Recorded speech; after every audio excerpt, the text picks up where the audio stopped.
ladies and gentlemen, here is a very important announcement. It is time for the Noob Night Cryptocast, and it is the Noob Night at 11:42 p.m. Mountain Time, so it's actually Wednesday for you guys. They're probably watching this now, but hey, better late than never. I'm John Go, that's LR, and we have been showing up each and every Tuesday, Wednesday, for you guys over the past year and a half, talking crypto, talking the fun world of STEAM and everything and anything in between. So, hi LR, how you doing, man? Well, John Go, I'm doing fine. Yes. Just living the dream or what, man? I'm dreaming to live something. I don't know. Hey, let's get into some news, gossip, scandal, some juicy stuff. Sure. What do we got? We are going to dive into the fun-filled world of EOS or EOS or whatever you call it. They were all up in the news yesterday because the SEC fined them for creating an illegal ICO, an illegal initial coin offering last year. They raised $4 billion from their ICO. It is now a top 10 coin, and the SEC thought it would be wise to fine them $24 million. So if you're keeping up on the math of all that, that's probably, give or take, like a percentage of what they generated. So it shows to me that crime pays. Damn ethics.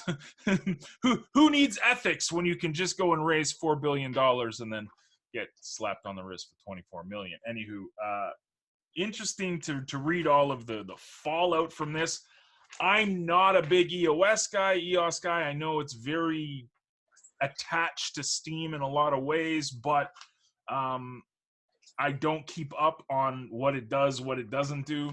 It is what it is. I just find the news interesting that they got this big, huge raise of funds last year and then get slapped on the wrist with $24 million.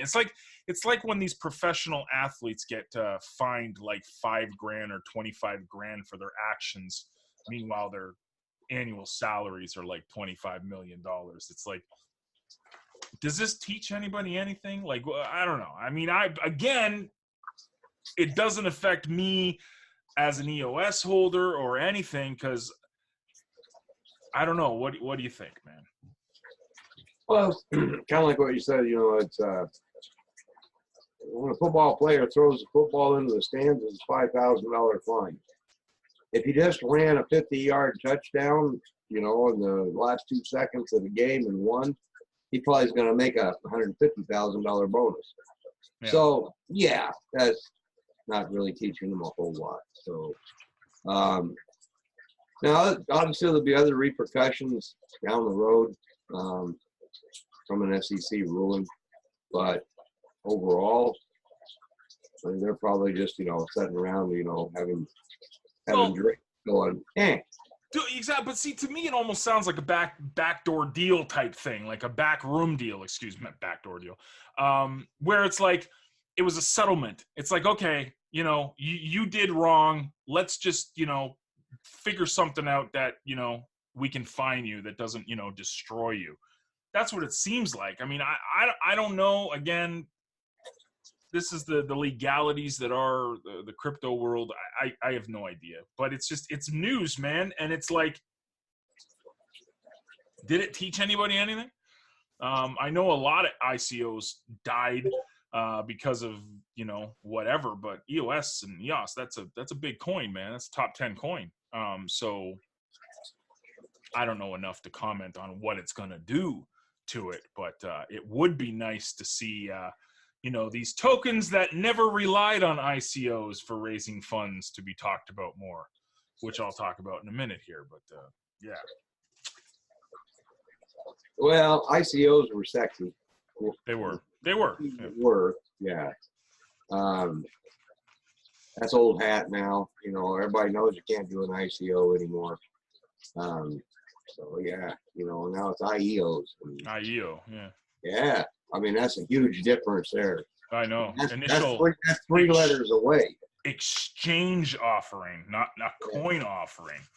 Yeah, they just skipped right over IDEO and went right to Yeah, IE. well, IFO, I'm sure IGO is coming next. I mean, who knows? You know, there's so many acronyms in the crypto world, man. I know, it's like being back in the military or something. I don't know. Yeah. But I don't know. It'll be interesting to see, you know, because honestly, EOS, yeah, I could care less. You know, have they ever actually done anything yet, or are they still talking about it? I think it's all just talk. I mean, I know there's projects out there. I mean, Voice is big. There's lots of other projects that are being developed on it. But for use case, I'm not sure. I mean, I don't know. EOS Knights, I think, was kind of like their version of like Steam Monsters or something. I don't know, though. I really don't know. I don't pay enough attention to EOS at all. And this is why I don't want to say yay or nay for them, because I don't know. I held a little bit of it, but I basically sold it all for Bitcoin. I mean, that's kind of what I do. I kind of sell all the coins I'm kind of I don't know about for either Steem or Bitcoin. So I don't know. I don't have enough commenting expertise to give people a thought. My thought is it was a slap on the wrist, and it's not going to teach anybody anything in crypto world. People will continue to raise tons of funds with promises that may or may not come to fruition, but it's just like, man, can we just find something that's actually used? Like, can I find a token that I can actually use every day? And it kind of brings me to this next point that I just showed you the link just before we started recording this. Cryptocurrency checkout. This is interesting, and this is kind of what the bulk of today's talk I wanted to kind of ping back, you and me, back and forth on this. Cryptocurrency checkout is this really cool kind of plugin that you stick into a WordPress blog, and you can accept crypto. Like, you know, it's got a plug-in API, and you can buy and sell crypto, like accept it on your website for donations or whatnot, paying for products or whatnot. This kind of goes with the entrepreneur.com article that was last week that mentioned STEEM as the number 4 social media network to pay attention to that's not Facebook and not Instagram, not Twitter. In the last piece of this, and I've mentioned this multiple times over the weekend, the article stated that savvy marketers and smart marketers are going to start to leverage STEAM because they can actually create content, plug into the community, and get rewarded for. Now you see something like cryptocurrency checkout, which is catering to content creators. I mean, this is just screaming, hey, throw me on your blog. Do you see this marriage that we've envisioned, right? We've kind of tried to put out there, you know, with CTP, like saying, hey, affiliate marketing and blockchain is a thing. That is a thing, and we should all be paying attention to this potential union. I see things like this, the article, and then I see this cryptocurrency checkout thing, and I'm just like, holy moly, donut shop. I mean, this is screaming. If I'm an entrepreneur, I look at this stuff, and I am an entrepreneur, but I'm saying, I'm just like, I'm excited because this is where we're going, in my opinion. What do you think, man? Are you excited about things like this? Do you think this has got some legs, this cryptocurrency checkout thing, as well as the entrepreneur article? And, you know.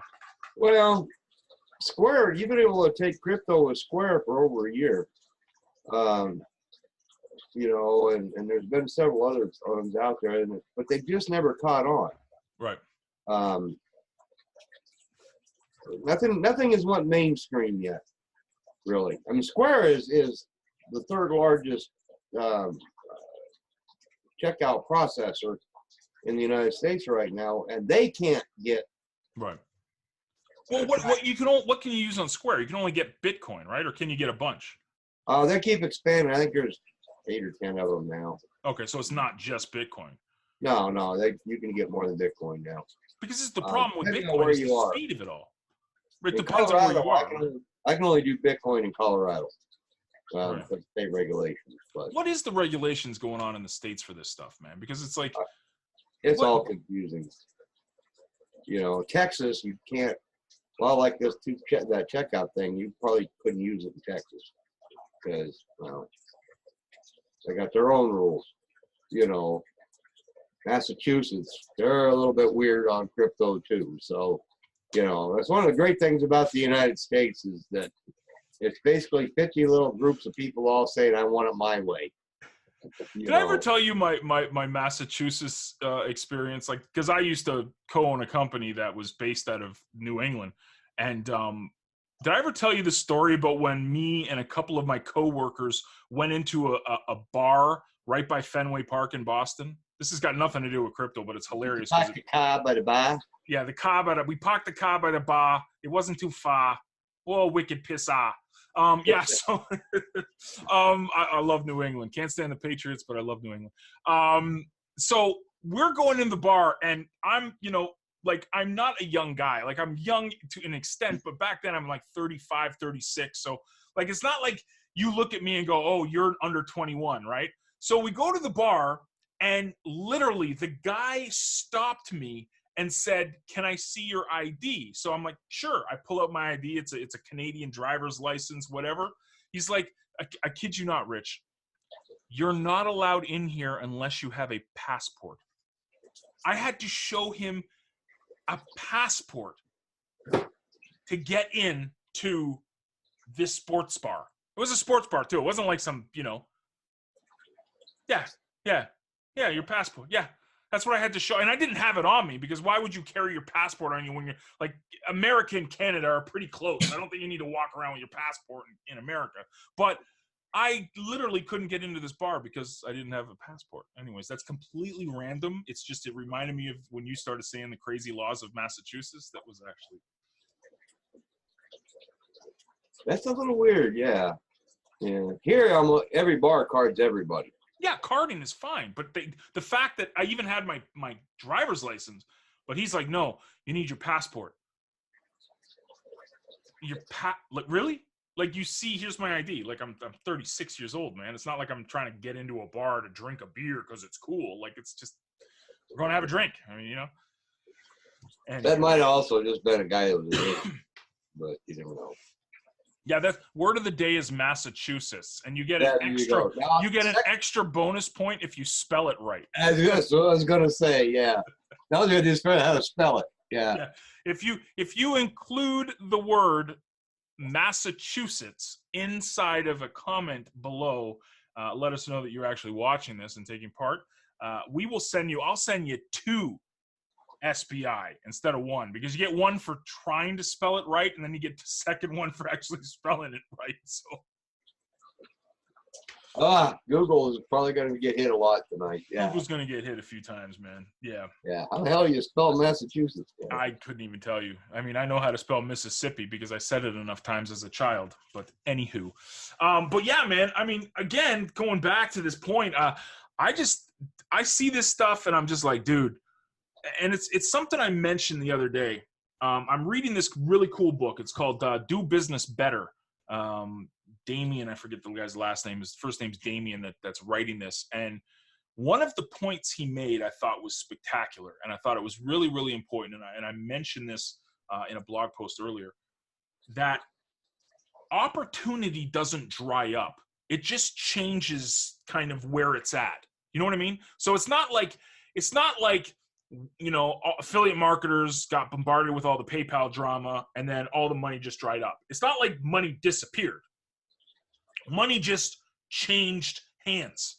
It just changed the way. So instead of someone coming to you and paying you with PayPal, now they're sitting there still with the money in their pocket. They just need a new way to pay you.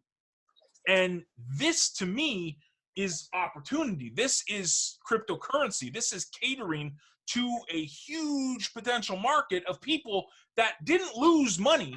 It's not like they don't have the money in their pocket anymore. They just need new ways to be able to send it to you and receive it and send it and receive it and send it and receive it. So opportunity doesn't dry up. It just changes directions. It changes places in the spectrum. To me, it's just exciting, man. It's like, this is brand new. This is brand new. Imagine the opportunity someone would have to set up a cryptocurrency processor specifically for affiliate marketing. They'd be absolutely laughing. Absolutely laughing. So there's tons of opportunity for people. They just need to go out and find it, which sadly in affiliate marketing doesn't always come to,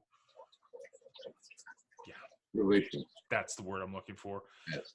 More like notoriously lazy industries. Yeah, extremely. But you're right. Things change. As everybody knows, I'm going to Thailand. I needed an international bank solution. So I don't have to call my bank in Colorado and go, I'm going to Saigon tomorrow. Please don't turn off my card. Thank you. Right. And it was a relatively easy problem to solve. It took me about 3 minutes to find a service that would do that for me. In the affiliate marketing world, however, if you need a payment processor, it can take you a while before you figure out exactly who's doing what, which one's a scam, which one's not, yada, yada, yada. And I know we went through enough of them over the years. eGold, anybody? eGold, yeah. StormPay, Payza. Yeah, StormPay was legendary. Use a Panamanian bank, that's illegal to use. It's an American company, and everybody's going, oh, yeah, but that don't matter. Yeah, okay. It's crazy, and you think about it. I mean, we were in the STEEM Savvy and CTP Discord room this past week, and I'm going back looking at the Wayback Machine and just kind of throwing the links at me and you, actually websites we created in like 2002 and stuff, and remembering how hard it was then to find payment processors. Like there was times I know you remember this, where you literally had to break out your checkbook and write a check and send it to companies for them to upgrade your account or deliver the digital downloads to you. Like that's where we were. And this isn't like 50 years ago. This is 2002. This is 17 years ago. 15 to 17 years ago, people were kind of like going, how do we pay for this stuff?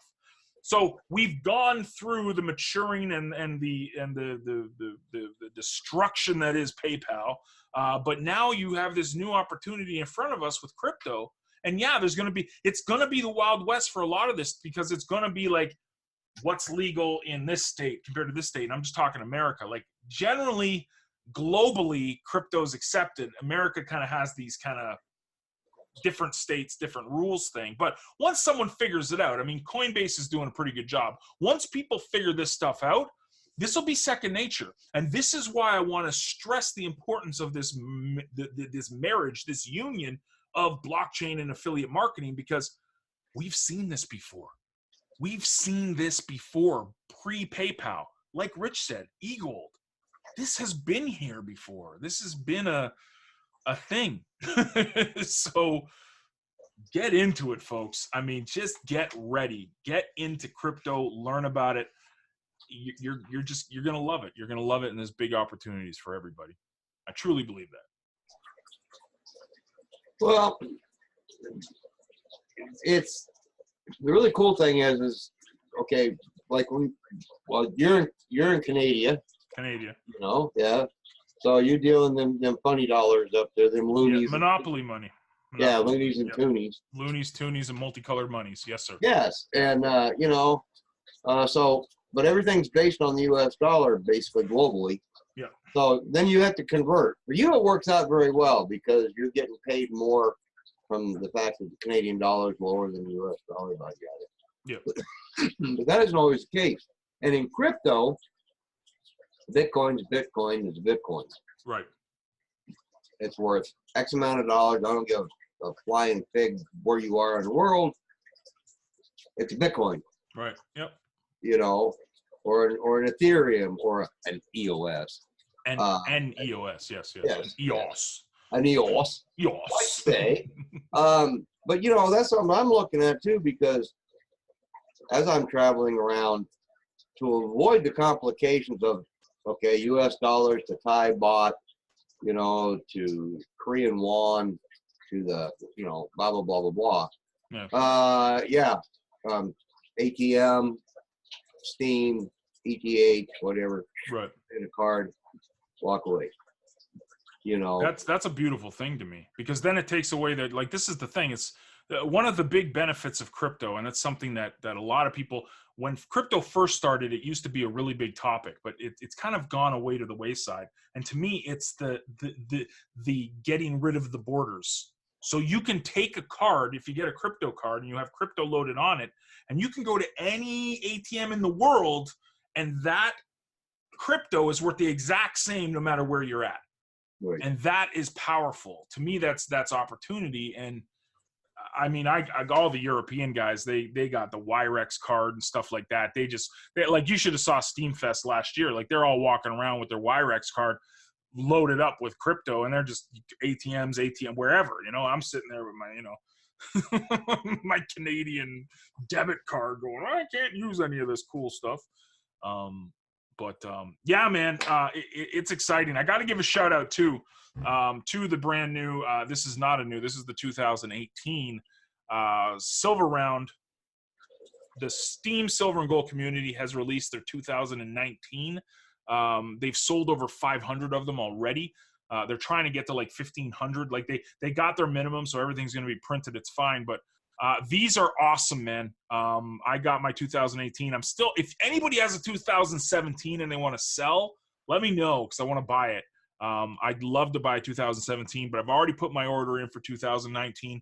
The STEAM Silver Round is one hell of a cool little trinket, little coin here, and it's awesome because it was bought with Steam. I did not pay fiat for this. I used cryptocurrency to get this bought and shipped to my house last year, and I did the same this year. So big shout out to the STEAM Silver and Gold community. SteamSilverRound.com. I'll put a link in the description, but definitely go check them out and grab yourself a STEAM Silver Round. They're great. They're fantastic, and they look so cool. I mean, that is cool as hell, man. I love it. I love my Silver Round. I take it with me wherever I go. I don't, but it's on my desk. So, other than that, you're off to Asia. When are you leaving? October 18th. October 18th. I still don't know if I'm going to Steam Fest yet. I know it's like cutting it close here.